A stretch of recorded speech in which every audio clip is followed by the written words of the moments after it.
I genuinely believe that being poor can be a major catalyst for financial success. I've spent hundreds of hours researching some of the world's most successful entrepreneurs, and I've used one thing to group them together. Before they became successful, they were all poor. And there's a strong probability that if they weren't poor, then they would not be rich. But while being poor was a catalyst in their success, all of them had one other quality which they all leveraged.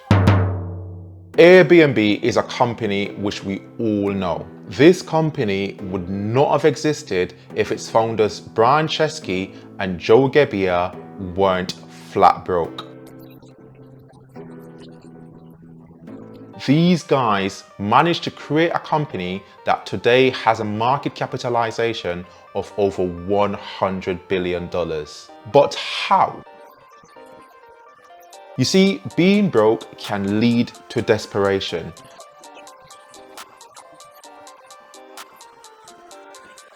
Their outside the box thinking led them to innovate.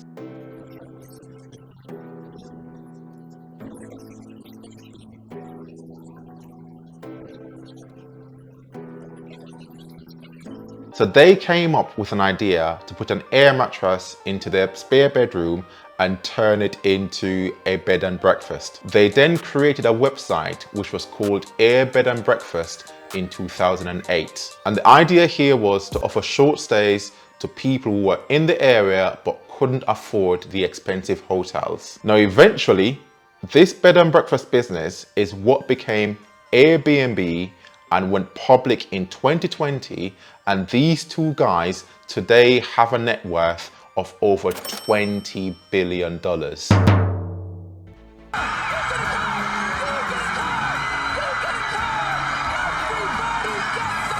Oprah Winfrey is one of the richest women in the world. But unlike the founders of Airbnb, she didn't have a moment of magic with a crazy idea that blossomed into a great tech startup. Many will argue that it's her upbringing of poverty, racism, and abuse that has fueled her success.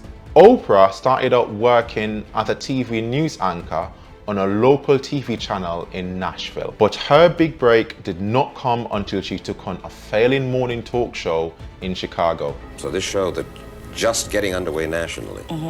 It's going to do, it'll do well. And if it doesn't? And if it doesn't, I'm not defined by a show. Now this show went from having the lowest ratings to becoming the top rated morning talk show in Chicago in just a few months. Oprah had a gift, and this gift was shaped by her poor and challenging upbringing. The moment I did that talk show, I felt like, oh, I can be myself. I felt like this is what I'm supposed to do. Oprah's ability to relate and above all to show empathy meant that most guests would reveal things to her that they wouldn't normally reveal to anybody else, much less on a national TV show. Why didn't you want to own up to it? Well, because I thought it was a terrible thing for me to do. You see, what Oprah was able to do, she was able to use her life experiences to create a unique brand for herself, which she leveraged and turned it into one of the largest TV talk shows in the world. And she turned that into a multi-billion-dollar media empire. Nothing spells relatability than the brand for us, by us, or FUBU. Like Oprah, Damon John was able to use his life experiences growing up in a poor neighborhood in Queens, New York, to create a successful business for himself. He created a fashion and lifestyle brand that represented an entire culture of people. At its peak, FUBU was grossing over $200 million in revenue every year.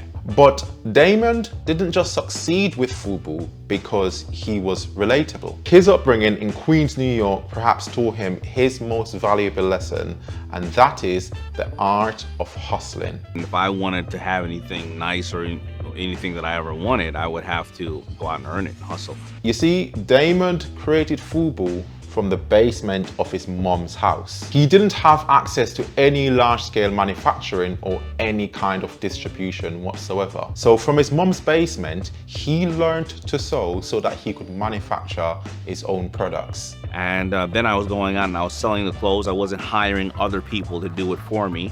So I was making sure I learned what my customer wants. Him doing this was a crucial part of FUBU's success because Damon's hustle mentality allowed him to generate sales really quickly. I knew I had something because when I would go out, I would sell the product right away.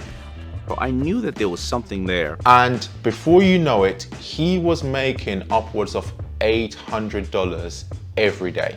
But to make sure that his business was a success, Damon also had to go and find a full-time job working in Red Lobster. And he had to work on FUBU between his shifts. And as many of you will know, Damon is a multi-millionaire and he's an investor on one of the largest TV shows in America called Shark Tank. $3 million for the entire company.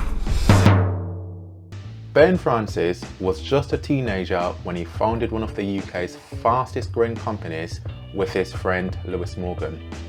Ben and Lewis started Gymshark in 2012, first by dropshipping supplements because they didn't have enough money to buy any inventory.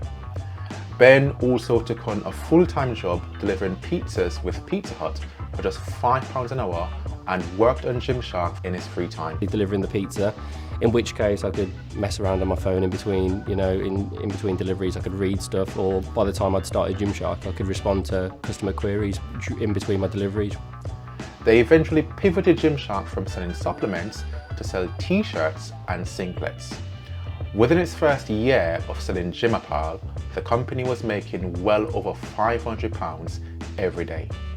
Gymshark has grown massively since then, with a recent investment round valuing the company at well over $1 billion. And with Ben Francis retaining a 70% stake in the company, this gave him a net worth in the hundreds of millions of dollars. But what actually made the company a success was their resourcefulness. This led them to completely revolutionize the marketing industry. They became pioneers of what we call today influencer marketing. They were forced to be resourceful by leveraging their community. Now, what Ben and Lewis did was to basically give free clothes to anybody who had a big following on social media platforms like Facebook, Instagram, or YouTube. These influencers would wear Gymshark's clothes and they would talk about the brand on their social media platforms. Because pulling them up, you can see that they do stretch over the quad quite easily.